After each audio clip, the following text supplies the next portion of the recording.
Hi everyone, Neil with Sargents here. Today we're going to be talking about bulbs. We always get questions in the spring as things are starting to pop and wake up from the long winters. People start seeing bulbs in the landscape, and we just want to remind everyone that fall is when you plant bulbs for the spring. There's it never fails. People always come in and ask when the Alliums are in full flower along 2nd Street, hey, how do I get one of those? And we have to tell people, you need to plant those in the fall and they'll come up in the spring. Alliums, I just mentioned, they have that really nice purple, bright purple snowball on a single stem. They're planted all up and down 2nd Street, and they come back year after year. They're absolutely phenomenal. They're actually a member of the garlic family, so when you get this home, it looks like a huge garlic bulb. This is you can see there's some root hairs on the bottom. That's the bottom, and then there's usually a little point. That's the top, so when you plant, that's the direction you want to plant that bulb. Some other favorites are tulips. Tulips come in a variety of colors, sizes, and shapes. The most common would be this Darwin style. That's a very traditional style. This one happens to be a dark color called Queen of the Night. They also come in a parrot style. Parrot style is usually multi-colored, and the petals are kind of frilly or fringy on the edges, and they open up a little bit.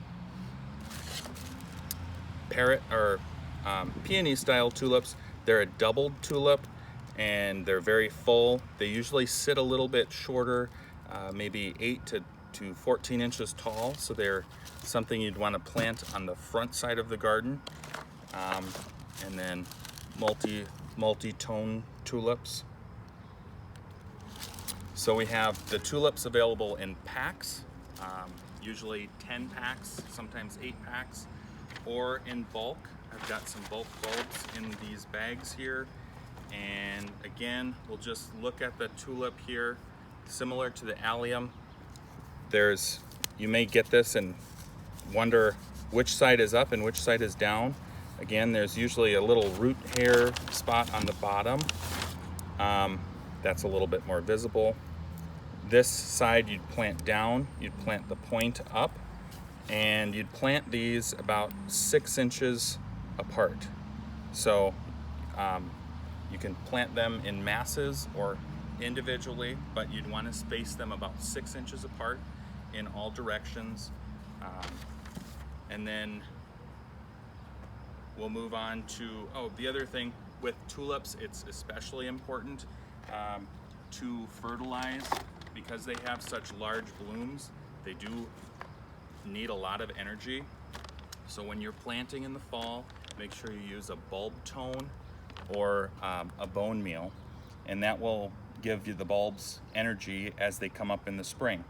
If you don't fertilize, they're often just a 2 to 3 year item. If you fertilize, they'll last forever, many years. The other common bulb that we plant this time of year is daffodils or Jacqueline, and these will come up year after year, no problem. They're foolproof, and they come in many shades of yellow, white, maybe a little bit of pink in the blooms. They're deer resistant, rabbit resistant, so they're phenomenal for that. And again, we'll just look at that daffodil bulb. It looks a little different than the tulip bulb, but you can see the root hairs here, so that's obviously the bottom. And then try to get these growth points as vertical as you can. Sometimes that's hard because they are a little bit more odd shaped. But that's those. So we have those again in packs or loose in the bulk containers. A couple other bulbs here that we've mentioned: hyacinths, crocuses, Muscari and Scilia. These two here are actually great. They will naturalize, so they're a smaller bulb, but you can plant those in a woodland area, and over time they'll start to spread in your yard, which is fun to see and watch over the years. Another tip with bulbs, the last tip, is you need to leave the foliage up year-round, as long as possible, because once the flower is done, this plant sends up foliage. That foliage then collects energy for the next season's bloom. So make sure when you plant your bulbs, you plant them in a place where you can let them let the foliage stay up in the garden for anywhere between 6 and 16 weeks after the bulb finishes flowering. Once that foliage goes brown, then you can either cut it, or in the case of tulips, usually they pull up very easily out of the ground, and then they're sitting dormant and waiting for the next season's bloom. They're very easy and fun. They bring a lot of color right away in the spring. So stop by and pick out your bulbs for fall planting and enjoy them next spring. Thank you.